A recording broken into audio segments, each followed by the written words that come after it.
We're Offstage. We like to go behind the scenes and learn about music and different artists and sort of beyond the music, so to speak. And we're with the wonderful Kingsley today. Kingsley, Hi. why Hi. don't we why don't we get started and you just sort of tell us about yourself and your music? Yeah, an alt indie artist, which is just another way of saying like independent. Alt because it's not really mainstream, but it's still pop music.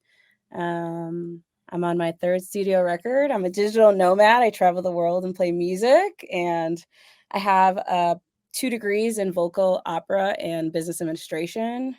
So yeah, Awesome. that's a little short bio. Wow, Cool. it's impressive. You- So yeah, I mean, okay, so you said business. You majored in business as well? I did, yeah. I was a little crazy. So my first 2 years, I was a music ed, and I did a workshop in like a band in a sixth grade band. And the headache that I had, I was like, I have to switch. I have to do something different. Yeah. I can't do this. And bless band teachers across the world, not for me. So I ended up transferring, and when I transferred, I stopped doing track and field, and I was like, oh, I have all this free time on my hands, so I'm going to take up another major. Not really. I did not have free time, but might as well. And so I decided to get a business administration degree, which they were like, you can't really do that in X amount of years. And I was like, I'm going to do it in 3 years. So I don't really care. So in five There you years of go. time and transferring, I got 2 degrees. Awesome. Damn. It was a little crazy. Any advice out there? Don't do it. Take your time. Take your time. That was too much. It's too And much. you're an artist and you're a musician. You Yeah. had to be busy. That's awesome. Yes. Love to be busy. Where did you attend school? I literally have my mom's thing behind here. Oh, there you go. Illinois. Yeah. Northern Cool. Illinois University. My mom owns a track team. So the little flyers right behind me. Okay. Well, we're not far. I'm at Purdue. Oh, Mm. nice. Don't. Sorry. That's it. Sorry. That's what we're supposed to Yeah, do. I'm yeah. sorry. I'm Oh, at that's all good. IU, so I completely understand.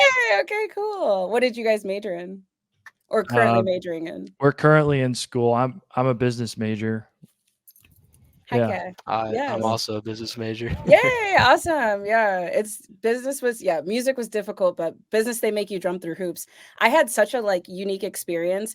Our building was built by Barcy Mahal. He ended up teaching as an adjunct my junior year, and I took his class randomly, and he ended up being my mentor. So for 3 years, I got to like work with literally a billionaire who went to my school and is giving back to the business program, and kind of like bounce my crazy ideas off of him, and go to a bunch of networking events and just like Awesome. learn so much about the mistakes in your like first years of business. Mhm. Yeah. Cool. Yeah. Well, let's get to music. I'm Yeah. super interested. So did you just release a new album? Is that It's a I single. checked out. Yeah, yeah, Okay, yeah. single. Single. Okay. Yeah. Yeah. January. I was browsing your website and listening to some music, and Nice. it looks like an album, "Crying on Holidays." Yeah, so that was 2021, which is so weird how Okay, so far away that that's an old was. one. Yeah, that was my Yes. second record. Awesome. I really liked um, "All Me" Yeah, that's good. with the feature, and "I'm Fine." Those are yeah. And then I was really curious what you were thinking when you wrote "You Didn't," and the whole vibe with the acoustics and throwing it in at the end of an album. And then what does I mean, a lot of artists when they're writing out or making albums try to tell a story throughout the entire album. Mm. I feel like some don't, some do. I feel like the world's coming back to that now where albums are very important. What do you think about that? Yeah, well, first off, All Me featuring Haley Johnson. She was my first friend in Portland. She's been on American Idol. She's a freaking rock star. She's toured around the world. She randomly became my first friend in Portland, and we wrote the song together. And when my album was on delay, I was like, "Hey, do you want to be featured and we could shoot a music video and be the Jonas Brothers?" And she's like, "Absolutely." So that's a great pick. She has a wonderful voice. And I'm Fine was actually based off of just like my growing up in Chicago house. It has like a lot of deep house undertones in it. Awesome. So those are great picks for you. I love that. But yeah, so about full albums. Crying on Holidays was meant to be listened to from start to finish. Like it is in track order kind of how my heartbreak happened. And I fell in love very late in the game. I was like 26 when I finally said I love you to my ex. And so this record was really just me trying to figure out heartbreak, like writing it out and how it made the most sense to me. I didn't know that it was going to be, a record at the time. I was just writing music as it was happening in real time. Right. And I called my mom crying on a fucking holiday, because that's what I do. And she was like, you need to write this album and you need to call it Crying on Holidays, because there are other people who cry on holidays who are feeling exactly how you're feeling, whether it's with their partner or with their family or with whatever. And thus the project was born. So yeah. Dang, that's a really cool story. Yeah. Yeah. And it's also nice to hear how personal it is. It's not Yeah. just No, out of the wind, I'm over it now. Like, I don't sing it with the same emotion that I once sang. Yeah. But yeah, it was really, it saved me in so many ways. And so finishing it with You Didn't acoustic is because we kind of lose a lot in pop music. We lose a lot of lyrics, like Frank Ocean, now you're lost, and everyone's like dancing, and it's like such a heartbreak song. And you're like, oh, what's the, hey y'all, he's like, y'all don't really want to hear me, y'all just want to dance. Right. And so I love doing acoustic because I want you to be able to hear me. Like, you can dance to this song, but come back to the words in Yeah, this totally. version of it. Because You Didn't is a heartbreak song. It's like me realizing this person didn't fall the way that I fell. And that's pretty fucked up. Yeah. Awesome. Yes. Sorry, this is like kind of random, but Okay. okay, so imagine you had like unlimited resources for your next projects. What would you create? Like, just let your imagination run wild. What would you create? This current project, I have called turning 30 my golden age. It's where I no longer allow myself to think about limitations in life. And there's so many limitations, right? Where you grew up, what your race is, what your sexuality is. I don't attune myself to it anymore. And it's been a very difficult thing. And I'm still every day working on it, because there's outside factors that will constantly remind you. So when I started writing Come and Find Me, which is the name of this next project, it was with the intention of no longer being bound or tied to anything that I knew in this world. So I went to London, flew to London for 6 months. I was in Iceland for a month. I was in Portugal for a couple of weeks. I just went to places where I was like, just go where your heart flows. Just go. You don't worry about anything, and just start writing this stuff. Came back and finished this record with my dear friend Tim, and it's just been a great journey of not doing stuff because people think like I can sing rap. So I put a song where I sing rap on there because I want to, and I don't care. And I don't care. Exactly. I want to do it. And it's been really fun. If I could do one more thing, which there is space, so I'm just telling the universe, my next song that's coming out on my birthday, I have space for a feature with this song to be remixed. So without any limitations, I would love a dope female Black rapper on this song. There it is. Okay. It's out, Anyone in universe. particular? Just I like a lot of people. There's some people here in Chicago that I really like. No one in particular. I just think any person who's is in their loving yourself era is who I want to connect and vibe with. Awesome. So, all right. Yeah. That's another, I feel like that pays homage to the album we just talked about and how personal it is, which is super cool that you have that consistently throughout your music. I actually got this idea from Dua Lipa. She did her Rolling Stone interview, and she was talking about how Future Nostalgia wasn't necessarily written about a person. She was like trying to project and manifest. And at the end of the record, it came true. And I was like, oh man, that's so dope. I always write about what's exactly happening. And for the most part, it was heartbreak because that's what I was going through. And I was like, what if I start writing about just like traveling the world and kissing a bunch of girls and boys? And what would that look like? And it took me the longest time to finish my song, No More Bad Days, that'll be released in June, because I kept having bad days. And I was like, I can't write this. This doesn't feel real. And I literally laughed at myself. I'm like, what is real anyways? Like, write what you think it will be like, and maybe it'll be like that. And I promise you, as soon as I finished that song, my day started to get easier and easier and easier. Awesome. Cool. So a follow up with this, since you're in Chicago, and I don't know, maybe you don't or you do, but do you play live often? And if so, where's your favorite place to play live in Chicago?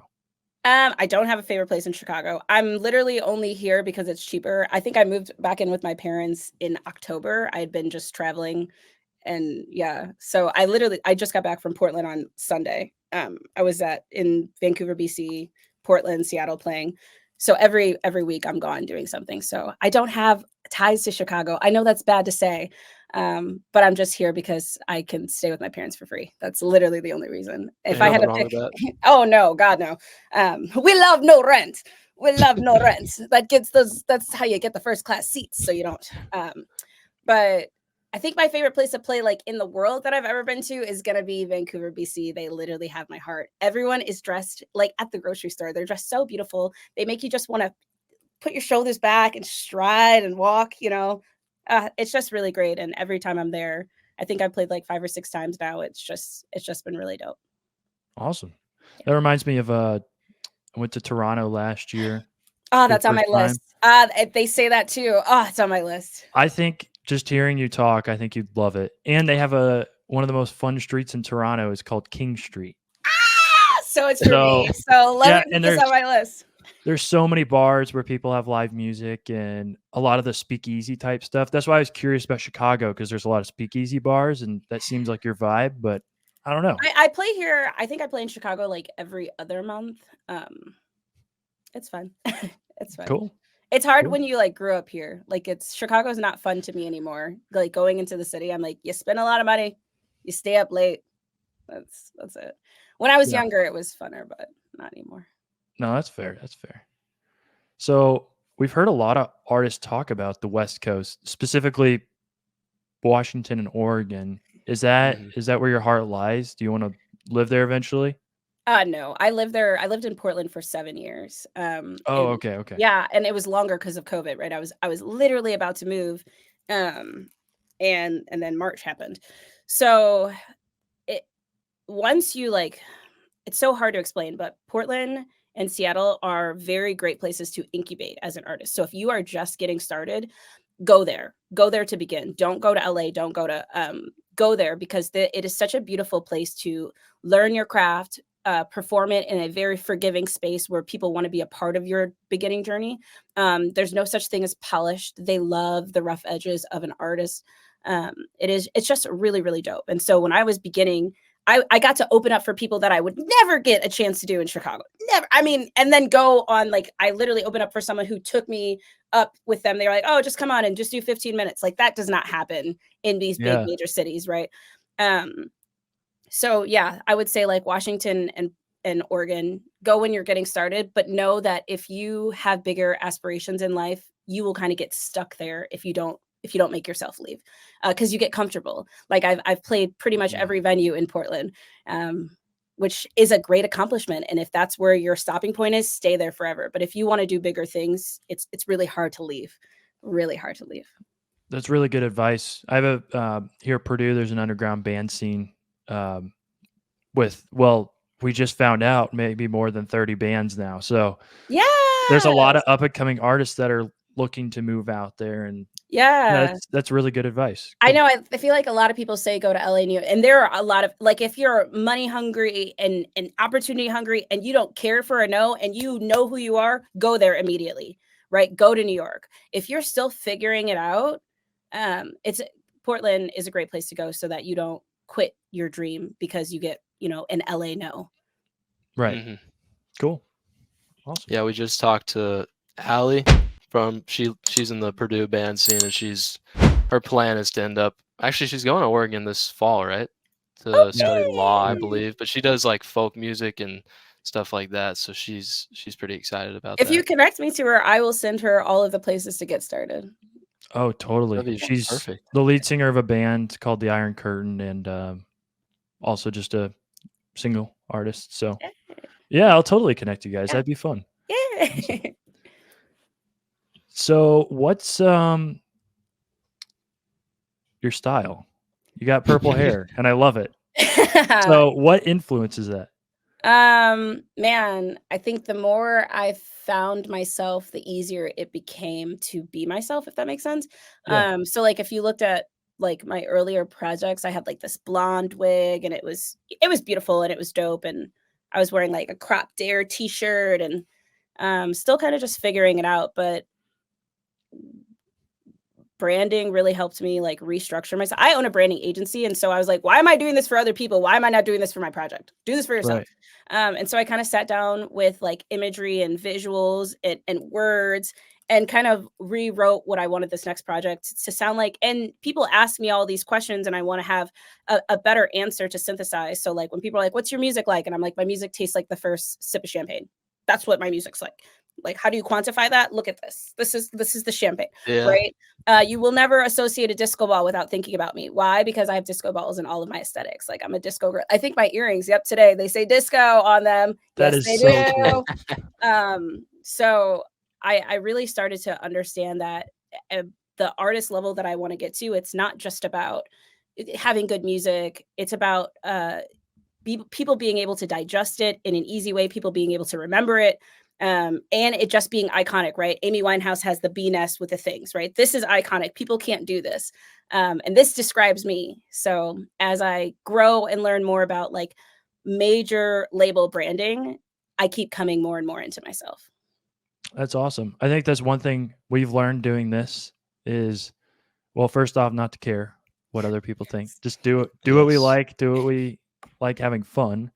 And every day we figure out more what our brand is. And Yeah, it's a that's snowball.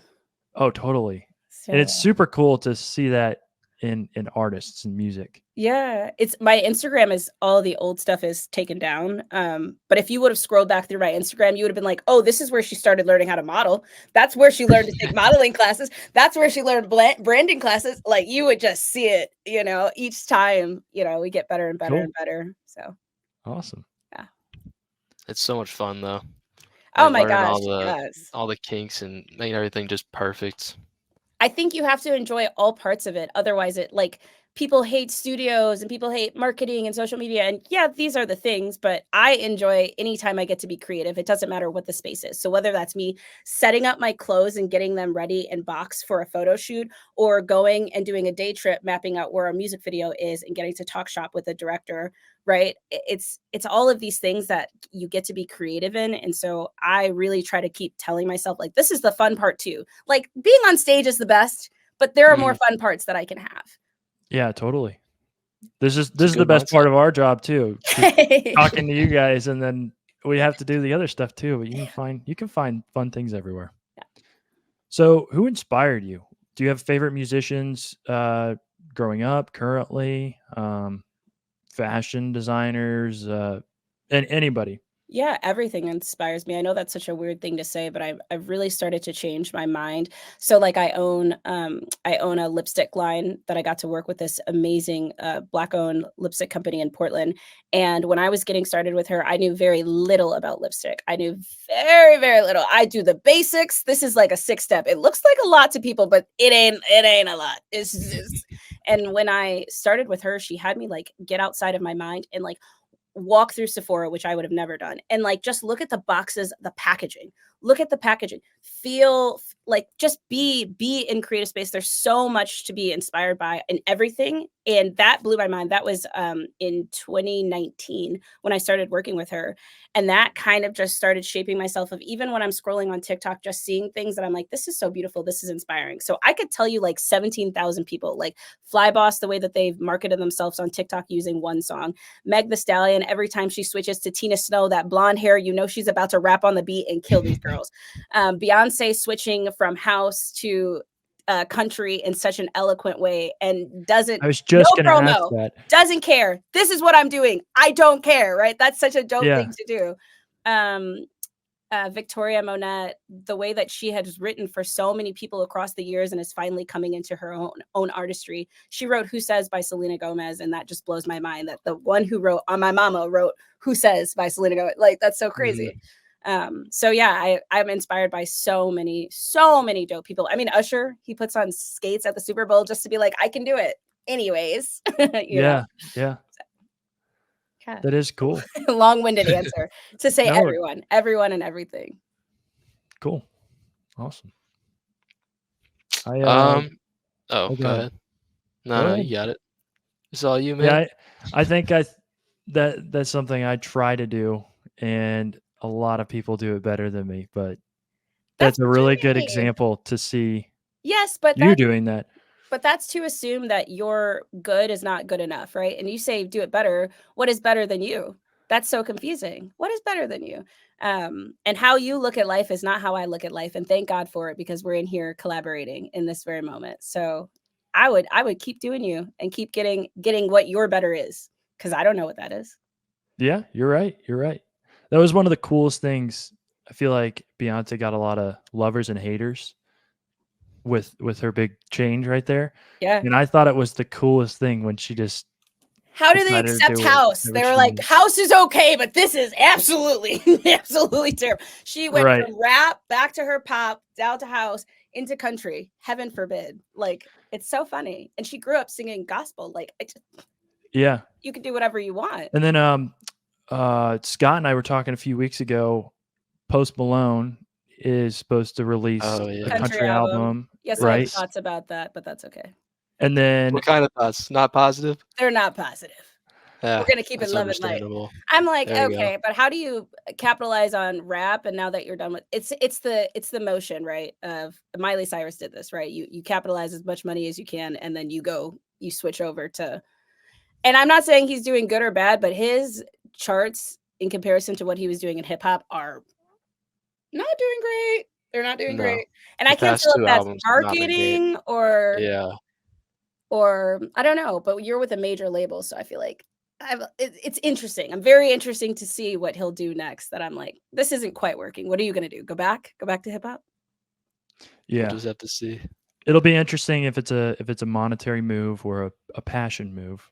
Mm. So He did I grow don't up know in if Texas, didn't he? So he did. maybe there's a little bit of Did passion he? for country.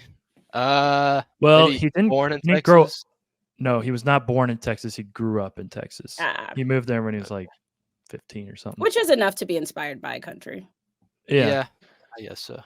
He also just covered with or not covered. Yeah, he did covered Butterman with Eddie Vedder. It's all it. Yeah. That was a really cool thing to see too. Yeah. It was alright. I cut you off earlier, Scott. What did you say? Scott.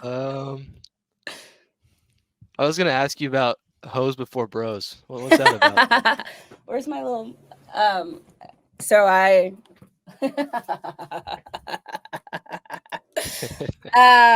yeah, why would you ever put a hoe before, or like a bro before a hoe? Like in real time. You're in college. Come on now. Come on now. Come on now. Yeah, I know. And It's so just it's just making I'm just making light and fun. Like I grew up, I hung out in a lot of fraternities, and I'm pro ho. I'm pro ho.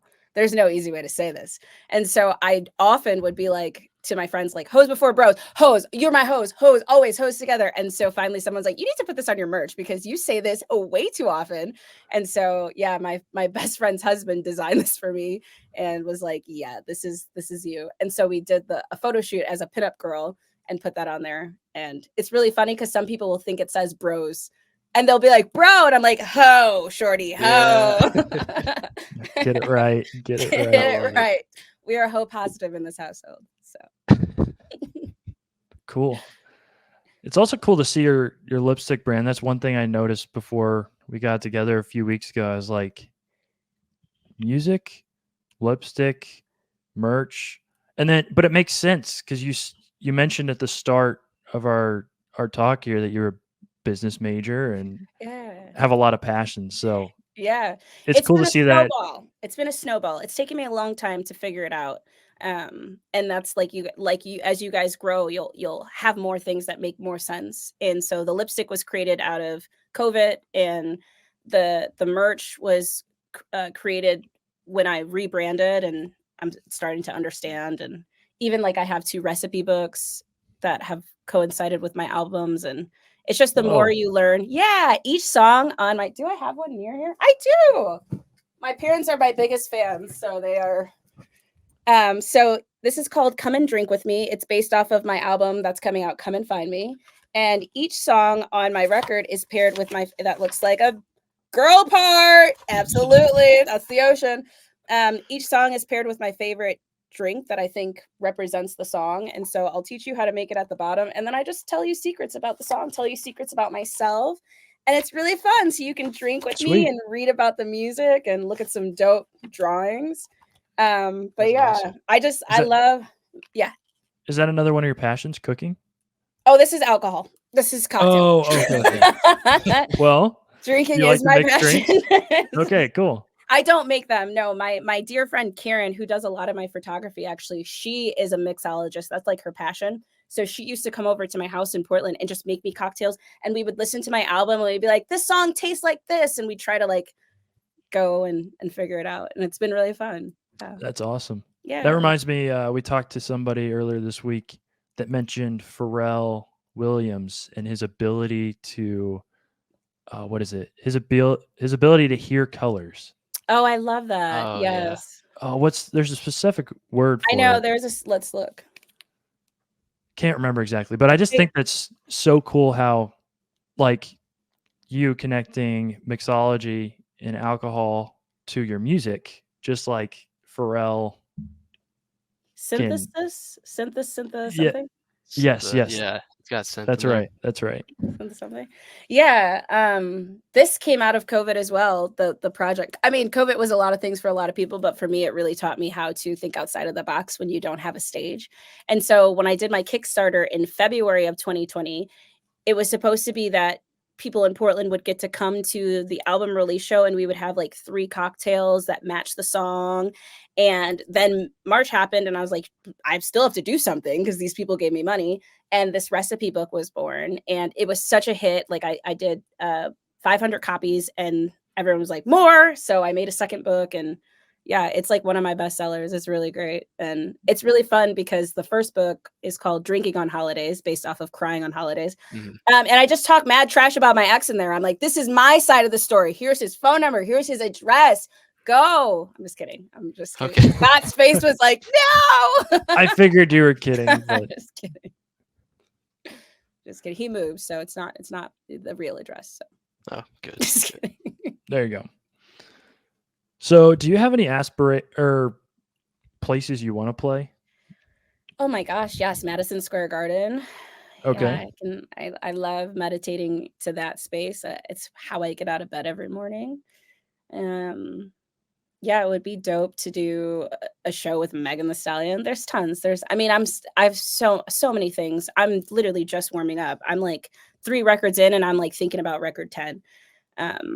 I'm just warming up. I have so many big dreams and so many people I want to collaborate with, but ultimately my goal in life is just to help every person I meet be more of themselves after we connect.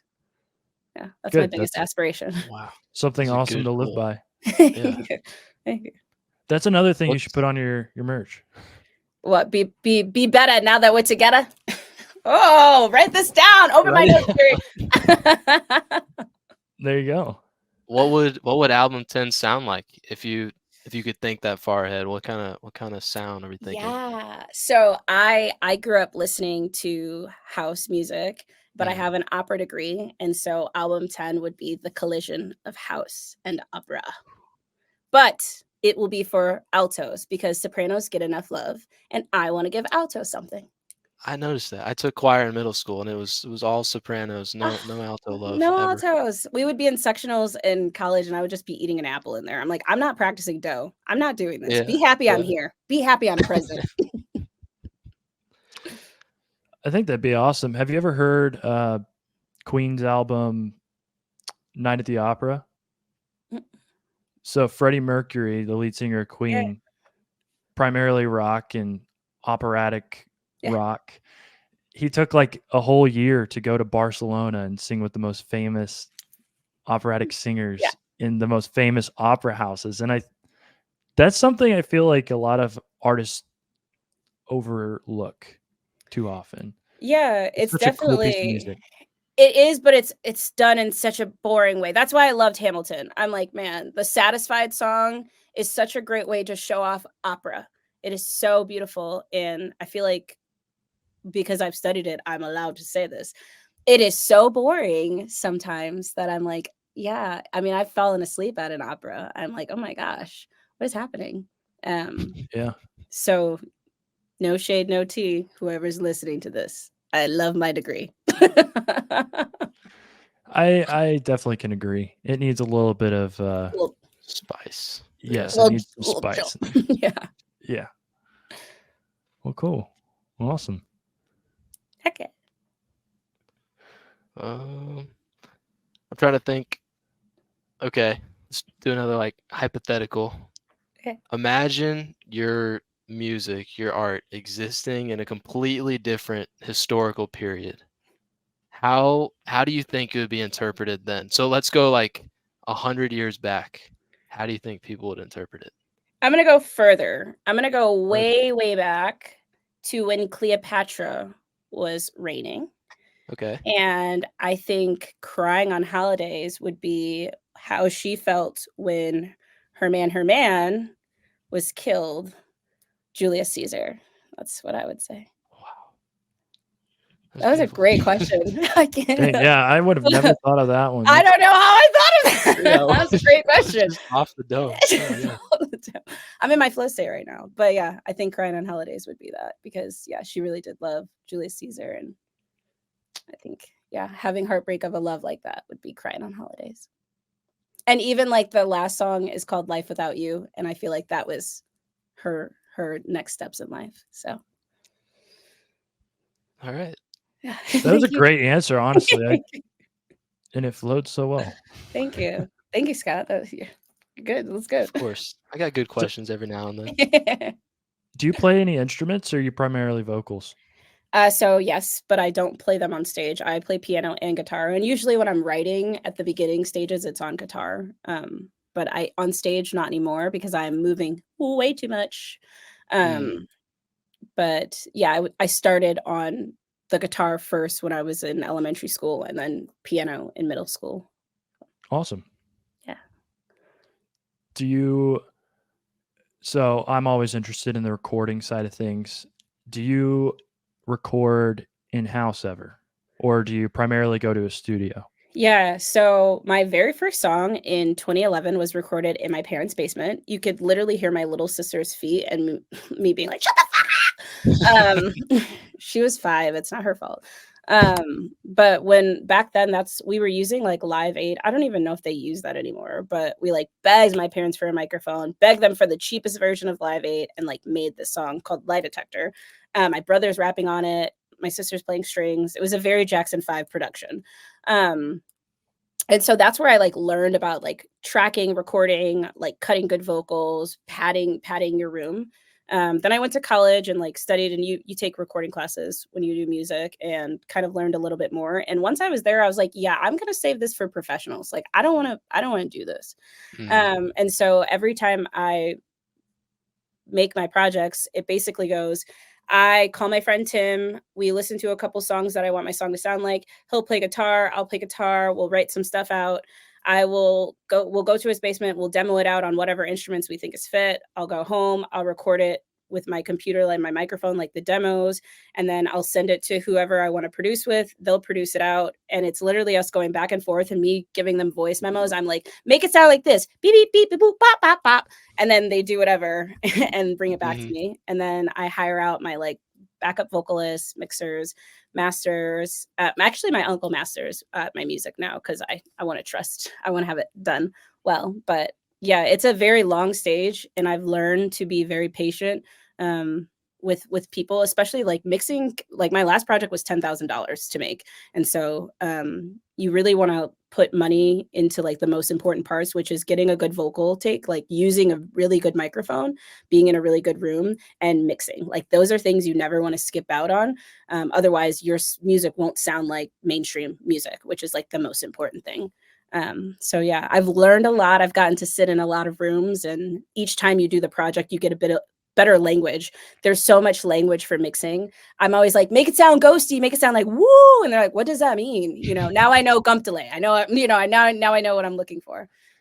So That's one of the coolest things when I hear artists talk about their music is trying to communicate it to the people that make the noises. And one of my favorite memories is watching a documentary about the Beatles when they wrote a day in the life, and it's that part in the middle of the song where it like climbs from the bottom to the top, and they use an entire orchestra. And Paul McCartney's over there just trying to like, oh, just make it sound like this and blah blah blah blah blah, and he Yeah, just can't get it across. it's And so difficult.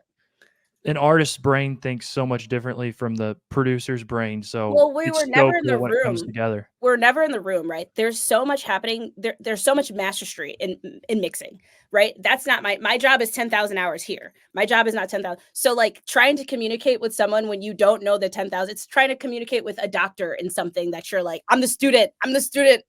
Too many words. But yeah, I ended up when I was in London, getting to record at Abbey Road on a friend's project, and I was in studio too, the same room as sat in the same chair. Same chair. Wow. It's very cool. Very cool. Use the same microphones. Very cool. Wow. I would love to go there. That'd be so cool. It was dope. You like walk across the street where they took the photo, and there are people taking photos, and you have to like buzz to get into the gate. And everyone's like, "Who is she? Who is she?" Because you can't get in unless they're like, "Who are you?" And I'm like, "Kingsley." It was very cool. It was a great moment in my many things that I'm gonna do in this life. Yeah. Awesome. I've always been really impressed with producers' ability to like. I think that's what separates them from just a regular producer is kind of being able to translate that. I saw a video with it was Lil Yachty and Nick. Is it Nick Mira? I think his name is Myra. He's like he's behind a lot of songs. You never really hear his name. And Lil Yachty's like, I want to be like and he's just explaining it, and Nick gets it immediately, like just Yeah. right off the bat. Isn't it? That's in a Little Dicky episode when he's working with like Trippie Redd or something. And Yes. he's like, Yes, no, yes. no, no, do it like this. And he's like, yeah, that's how I want it. Like, okay. I'm not that mean, but I am like, why don't you understand the words that are coming out of my mouth? Mhm. I've worked with a lot of cool producers. This current producer, Kevin, that I work with, he is so sweet. I send him way too many voice messages, way too many that I'm like, no. Or I give him a lot of references. I'm like, this second to this second in this song, here's the song link. This is what I'm looking for. And he'll know from there what I'm trying to say. He's very sweet. He's doing my next album. And yeah, I've had a lot of times where I'm like, what am I saying? What am I Right. saying? Well, because you have that vision of like how you know exactly how you I want it to hear sound. it, so why can't anyone else hear Exactly. it? Yeah. Do you involve your family anymore in your music? Do they like to get involved, or are they kind of venturing out into other things? They want to be involved, but I will not let them. Ooh, My dad remixed fair. one of my songs. It's on my Apple Music. He remixed Lie Detector. Yeah, I don't work with my family. They drive me crazy. I love them. I think it started off as like me wanting to do something for myself, right?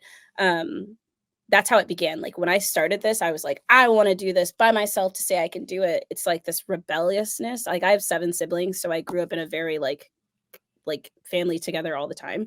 And so when I started this, it was kind of like my way of being like proving to myself that I can do it, right, without like my Yeah. siblings helping me, because they'll help me with anything. Like if I called my sister right now. Now I think I'm a little less aggressive with my thing because I don't have to prove myself. And so my sister and I've talked to her about her remixing my songs. She was the first person. She was my first producer. She was my first, bandmate. My uncle now masters all my stuff. I think I'm a little bit more. I mean, my mom, she used to edit my artwork back in the day. Now I can do it myself because I know how. But I think when you're first getting started, and this might be true for you guys, you just want to prove it. You just want to prove to everyone, like, I can make something. I can put the recipe in the thing. I can put it in the oven, and here it is. Yes. Yeah, so I'm a little sweeter now. Now I don't have to be like, my project. Yeah, they see the vision, so that's good. Cool. Made it your own. That's awesome. Yeah, finally.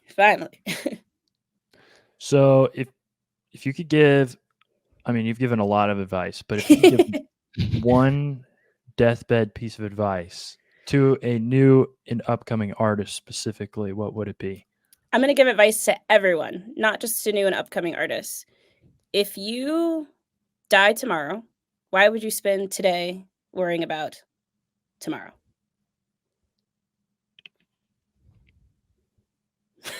Scott's in thought. He's like, I don't know why I would. I treat every day like I'm gonna die tomorrow. It sounds very, very like Aries, the dramatic, but like truly, like, does this actually matter?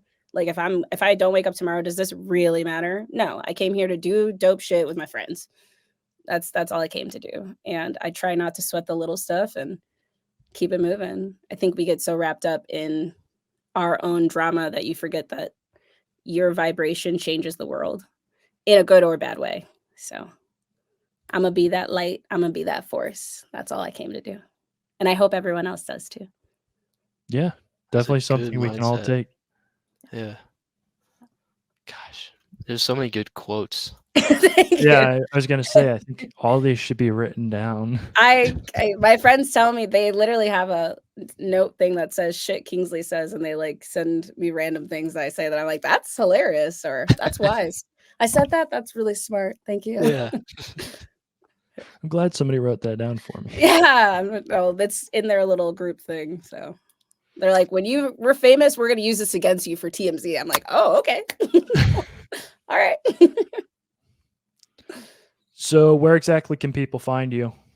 On the internet, definitely on the internet. If you got internet, you can find me.